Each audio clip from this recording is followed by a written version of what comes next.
everyone, Kelvinator here and welcome to another video about MFL. Today I want to talk about 5 potential new features we might see in 2025. The new year is here. I think it will be a great year for MFL.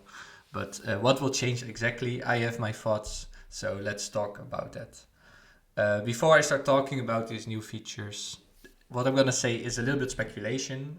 I'm not for sure, I don't know for sure like what will be released.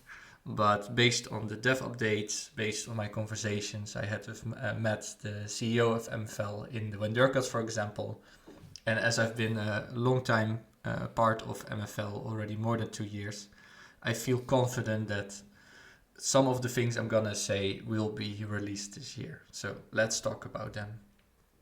Number 1 are suspensions. So what is it? Of course, if you know football, that when you get a red card or when you get maybe 5 yellow cards in a match, that a player will be suspended. It's an important part of football IRL, so it should also come to MFL. When will it be released? I think in Q1. That is because Jax also mentioned this in the dev updates. It's also not, I think, super hard to implement compared to other features. This should be relatively simple. I'm not a developer, but I think, yeah, if one guy gets a red card, he cannot be selected for the next match. I think that should be okay to plan. So Jax said they're working on it. Why is it super important? Because it improves the gameplay by a lot. It's like another element you need to take care of. And also now some teams play with like tackle harder as a team instruction. And it doesn't matter the red cards and all the yellow cards, they kind of gather in one match and 2 matches. But when this is live, yeah, it's a bigger risk to play with tackle harder. So it will definitely improve the gameplay. Then club delegation. What does it mean? It means that if you own a club, you can let someone else, another user, manage your club for you in return for maybe a share of MFL, a share of the rewards.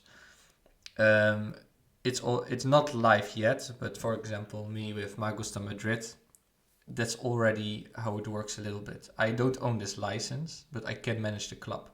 So this club has been delegated to me. And the same for the countries we saw before with the Euro 2024. I didn't own, for example, Poland, but I could manage the Polish team.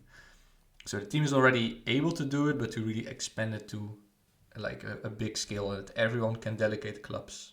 That's quite hard to do, but they already have this kind of technology. So I think it might be Q1 or Q2 that it will be released. Why is it important? Well, I think to bring in new users, it's a great tool because I have, for example, some friends who love FM and they hate NFTs and they think it's stupid to put money in it. But if I can just give them a club for free and they can manage it for free, why not? Why not give it a try without losing any money? So it's also a lower entry for some people to come in, and for people with tons of clubs, like 20 or more, some users have that. It will also become easier to handle all of those clubs as the game gets more complicated. And the third thing is individual instructions. We can already give team instructions, but with individual instructions, you would be able to give it to each individual player. So instead of saying to the whole team dribble more, maybe only your left winger and right winger are allowed to dribble more, and maybe only the CM with high shooting can shoot to do a lot of long shots. So if you can do the team instructions for each individual player, that would be great. Why is it important? Way more tactical depth, of course. I know the team was working on this before already, on these individual instructions, but because of all the work on the engine and making that better with team instructions, I think they have postponed it a little bit. So I think maybe Q2, Q3, we could see this being released.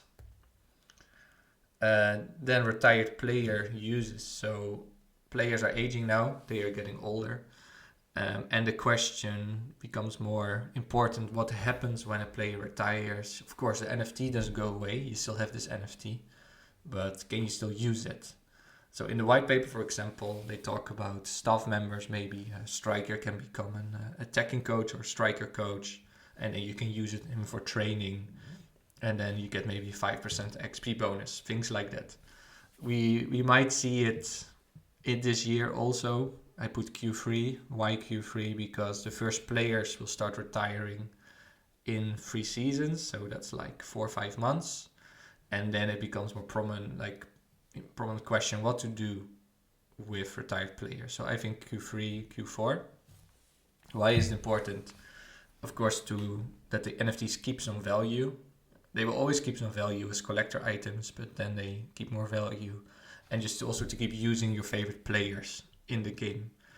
Maybe we can also see like a Legends League with all retired players, your best players in like one Legends team per agency.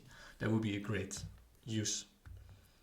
And finally, I think for MFL, the in-game currency, there will be a bit more uses. Right now, you can use it to get your rewards and for the development center, and for maybe entry in tournaments. But I think there will be some aesthetic upgrades, maybe like a stadium or something, or a shirt or a kit, or just other things to kind of build a bit more. I put down lore, make it a bit more fun to customize things. Or maybe you can buy other perks, like hire those staff members for training, or upgrade if there's a stadium, upgrade it, and then you get more revenue from a stadium, things like that. I think it will be here this year, maybe Q3, Q4, it's not the highest priority, but it's also important for the team to manage the economy a bit more, control the supply of MFL, and if you can burn MFL with other uses, aesthetic ones, that also helps with the economy and keeping value of players. So those are the 5 things I think could be here in 2025. Again, it is speculation, nothing is confirmed. It's an educated guess based on my conversations and knowledge. For sure, it's going to be a fun and exciting year, and Jax will definitely drop some bombs with exciting new features and upgrades. I'm curious, what do you think? What do you hope to see? What do you think will be here in 2025? Let me know in the comments below. Like, subscribe. Thank you for watching, and see you next time.